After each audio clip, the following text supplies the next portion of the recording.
Évaluer les activités de terrain menées par Tropenbos RD Congo et échanger avec les bénéficiaires des projets financés par les Pays-Bas et le cas échéant par l'Union européenne, tels sont quelques objectifs majeurs de la mission de la délégation diplomatique des Pays-Bas à Kisangani du 7 au 14 février 2022. Arrivée au chef-lieu de la province de la Tchopo le 7 février, cette délégation conduite par Mme Evelien Borisma, chef de mission adjointe à l'ambassade des Pays-Bas en RDC, accompagné de Félix Hoekveld, chef climat et développement au ministère néerlandais des Affaires étrangères, et Léon Moulimbi, attaché climat et développement à l'ambassade des Pays-Bas en RDC, est allé présenter ses civilités au gouverneur des provinces par intérim Maurice Abibou Sakapela dans son cabinet de travail. Elle y a été conduite par le directeur de Tropenbos RDC, le professeur Alphonse Maindo. Après le cabinet du gouverneur de province, les diplomates néerlandais se sont rendus à l'université de Kisangani. Ici, ils ont échangé avec le recteur et les doyens de la faculté des sciences avant de visiter le jardin botanique de cette faculté.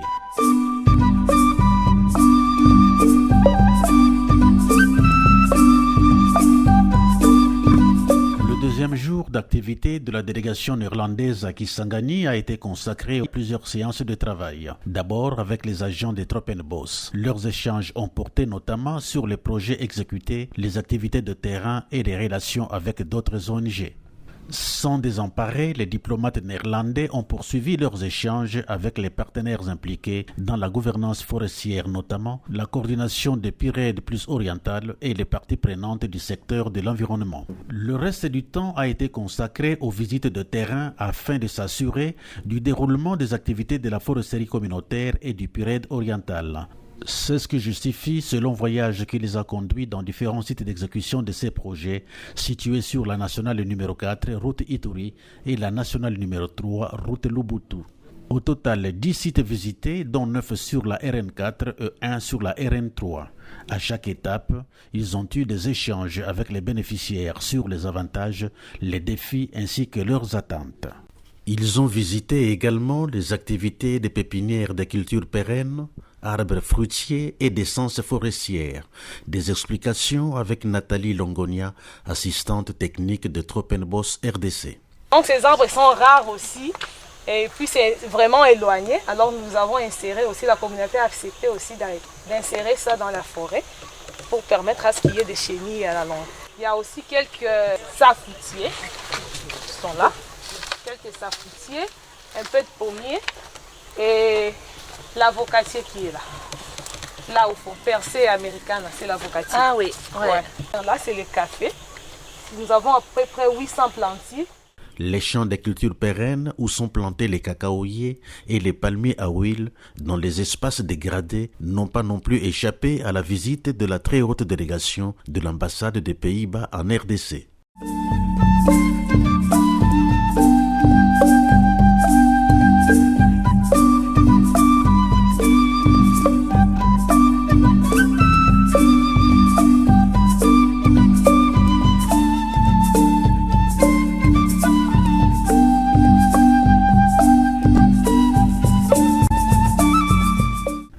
Échanges, les bénéficiaires ainsi que les membres de la communauté ont évoqué les avantages à tirer de ces projets porteurs d'espoir, non seulement pendant leurs vieux jours, mais aussi pour leur progéniture.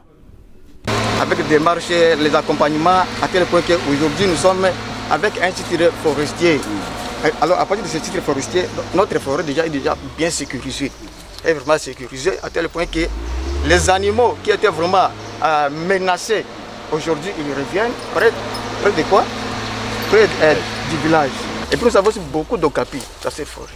Et puis nous sommes décidés de faire quoi? De prendre l'okapi là, de l'intégrer vers notre thème écotherme.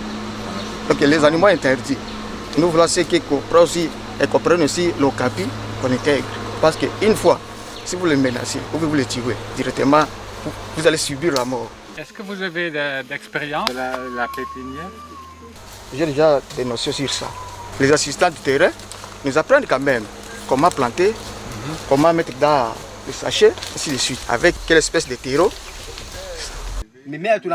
Les semences que nous avons mises au sol, c'est des cacaoyers, le palmier. Ça va nous aider plus tard à scolariser nos enfants et à résoudre diverses difficultés. Compte tenu de la pauvreté, nous allons profiter de cela et ça va développer aussi notre village.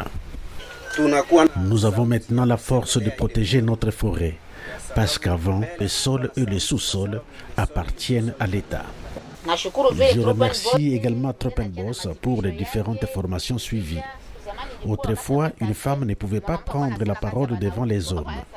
Actuellement, j'ai été élue présidente, je peux parler devant les hommes et ce que je dis est respecté par tous. Concernant notre CFSL, nous sommes contents de l'appui des Tropenbos. La forêt est détruite systématiquement, personne ne peut parler puisque c'est l'État qui s'en occupe. La forêt appartient à l'État. Au moment où cette forêt nous reviendra, nous saurons comment la protéger. Nous la protégerons et l'exploiterons convenablement. Et cela va réduire la pauvreté. Kama tunasema si wenye tunaanza kujere pori yetu. Si nous gérons notre forêt nous-mêmes, on ne pourra y entrer que si on passe par la grande porte. Étant donné que nous possédons les documents et que tout le monde est soumis à la loi, nous serons incontournables parce que la forêt devient notre propriété. Les bénéfices à tirer sont énormes, reconnaissent les communautés locales. Cependant, elles disent être confrontées à certaines difficultés pour mener à bon port leurs activités. Dans tous les sites, les défis à relever sont les mêmes. Nous l'avons dit plusieurs fois, mais on ne nous écoute pas. Maintenant, si nous voulons faire payer à celui qui a un chien ou à un pêcheur ou à un chasseur, c'est toujours difficile. Avant l'obtention de notre document, nous avions demandé aux voisins de se manifester au cas où quelqu'un aurait obtenu de notre part une portion de forêt. Durant 8 ans, on n'a vu personne. Nous avons des concessionnaires privés dans notre CFSL à 152 et à 147 km. Ce sont les autorités qui les avaient vendus de leur manière. On a essayé de revendiquer, mais ça n'a pas tenu. Comme ce sont eux qui représentent l'État, ils continuent à l'appuyer. Nous ne pouvons rien. Je suis satisfaite de ces projets. Nous aussi, nous sommes en train de cultiver. Il ne reste qu'à ensemencer nos champs.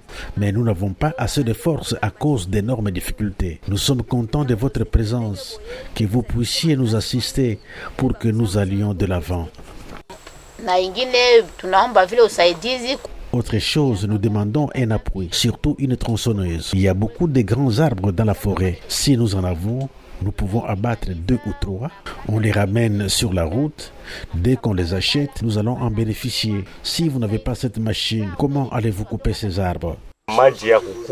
L'eau à boire. Si on vous amène pour boire l'eau des boissons que nous utilisons, vraiment, c'est Dieu qui nous protège. C'est pourquoi nous avons souhaité que nos frères des Tropenbos puissent nous aider à obtenir des puits d'eau sur place, ici au village. Ça va nous soulager et notre santé sera préservée. Qu'on organise aussi les cours du soir. Que nous, les mamans, nous sachions lire et que nous apprenions les métiers manuels. Que les mamans apprennent la couture et autres. C'est cela ma demande. Nous avons également besoin de l'éclairage. Nous protégeons cette forêt et nous demandons que Tropenbos nous aide avec les semences des palmiers pour replanter là où la forêt a été détruite pour sa reconstitution. Si vous me donnez la possibilité de faire l'élevage, je ne serai plus obligé d'aller chaque jour cultiver dans la forêt. Nous n'avons pas de centre de santé, pas d'école non plus. C'est pourquoi nous demandons qu'on puisse nous aider dans ce sens. Pas de casserole ni d'assiette, papa. Nous ne savons pas, nous les pauvres, nous dormons à même les sols, nous dormons sous les sols. On ne nous a jamais envoyé un lit. Un pygmée, moi j'habite en forêt. La forêt est vaste, j'y trouve beaucoup à manger. Le cacao va nous aider à reconstituer la forêt et que les animaux reviennent nombreux comme par le passé, que le climat s'améliore. Les difficultés que nous avons à cause de ces champs sont énormes. Moi je suis une femme, j'ai 2 hectares, mais je n'ai pas de possibilité pour terminer complètement ces champs. C'est pourquoi j'implore votre assistance. Il y a manque de semences de paddy. L'arachide était insuffisant. Le palmier, le cacao également. Même si vous allez au Germois, certains polybacs sont restés vides. Nous avons envie de solliciter votre assistance. Nous demandons que vous puissiez nous aider à faire l'élevage. Ça, c'est très important pour nous. C'est autant dire qu'il n'y a plus de gibier dans la forêt. C'est pourquoi j'ai voulu que vous continuiez à nous accompagner jusqu'à l'obtention du titre de notre forêt. Pour sa protection, c'est ce que je demande instamment. Et nous sommes contents des essences forestières que nous avons reçues. La forêt s'est reconstituée. L'année prochaine, elle va nous aider. Mais ce qu'on martèle, c'est crédit agricole. Nous allons commencer à rembourser petit à petit avec notre propre moyen. Crédit agricole, c'est vraiment quelque chose de très difficile, je dois vous avouer, parce qu'on a déjà fait des démarches avant avec les banques.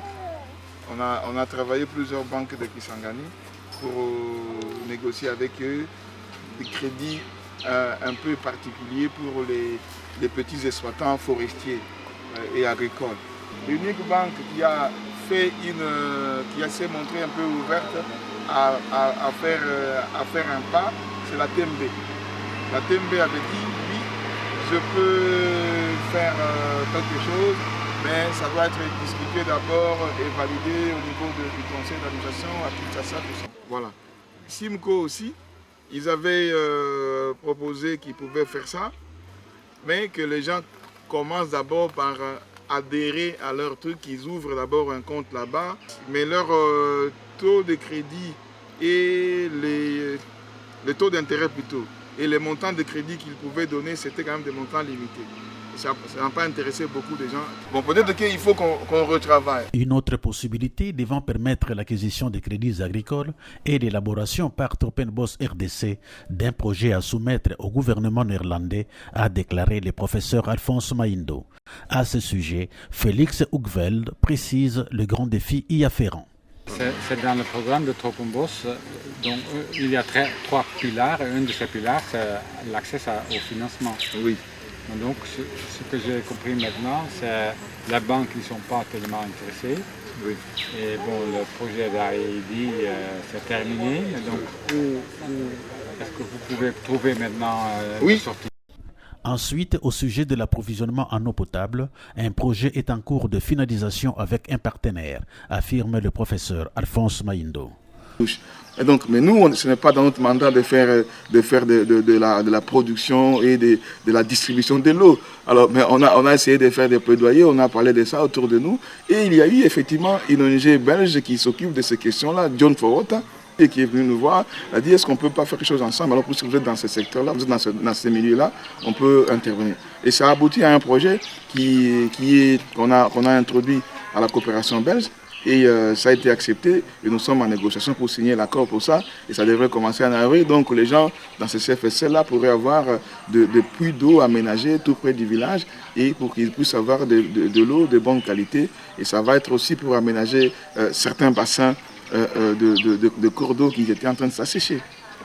Nous sommes venus, nous avons vu, nous avons entendu, diront les membres de la délégation. Après s'être rendu compte des activités réalisées et entendu les communautés locales, quelles sont les impressions qui se dégagent et quel message apporte-t-on au gouvernement néerlandais? Félix Hoekveld et Evelien Borisman se prononcent. Bon, c'est clair que la forêt du bassin de Congo est une des forêts qui capture le plus de carbone dans la planète. C'est plus que la forêt d'Amazon et plus de forêt en Asie. Donc ça, c'est vraiment un atout. Bon, j'ai vu que la foresterie communautaire, ce n'est pas que pour sauvegarder, pour conserver la forêt, mais pour la communauté, c'est peut-être plus important de conserver leur titre. Parce qu'avec le titre du terrain, ils sont capables de l'utiliser d'une manière soutenable. Donc c'est une très bonne balance entre la conservation de forêt et le développement de l'économie locale. Nous, comme pays membre de convention de climat, nous sommes très involucrés avec le problème du changement climatique. C'est pour ça aussi qu'on a engagés pour la conservation des forêts, mais en même temps, je crois que c'est très important qu'on jamais oublie que les forêts pour la population, c'est aussi plus c'est plus que le climat qui compte, mais c'est aussi leur économie locale.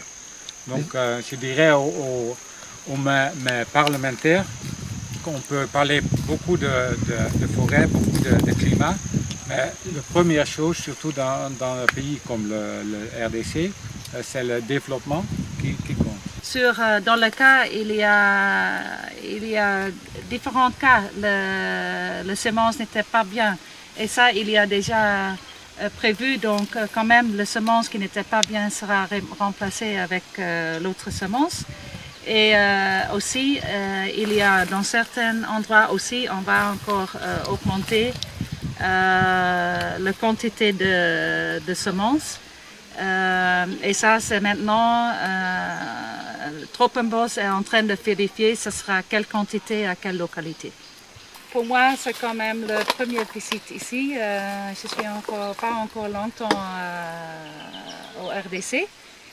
Et on a parlé avec beaucoup de communautés locales qui sont impliquées dans les différents programmes. Ça nous donne beaucoup des idées de qu'est-ce que ça marche bien, mais aussi de quelles choses ils sont contents, mais aussi qu'est-ce que ce sont leurs défis. Non, en tout cas, on était quand même ravis d'entendre beaucoup de remarques et commentaires très positifs sur Tropenbos. Et donc pour nous, ça c'était déjà très assurant, parce qu'aussi pour nous et pour les Néerlandais et pour le Parlement des Pays-Bas, c'est très important, l'argent est bien utilisé et les programmes sont bien exécutés. Pour le moment, il y a encore le contrat qui est encore là avec Tropenbos, donc je ne peux pas encore dire beaucoup plus dans un peu le futur un peu plus loin, mais pour le moment il y a une très bonne coopération et ça va seulement encore être mieux parce que maintenant on se connaît, donc ça sera très facile d'échanger avec l'un et l'autre. L'un des objectifs principaux de ces projets est la diminution de la pression sur la forêt afin de réduire sa dégradation. C'est dans cette optique que Tropenbos a initié le prix climat pour encourager les personnalités, les organisations ou les communautés à lutter pour la préservation des forêts et de la biodiversité. Pour la première édition 2021, les lauréats ont reçu leur certificat de mérite d'entre les mains de l'ambassadrice adjointe, Madame Evelia.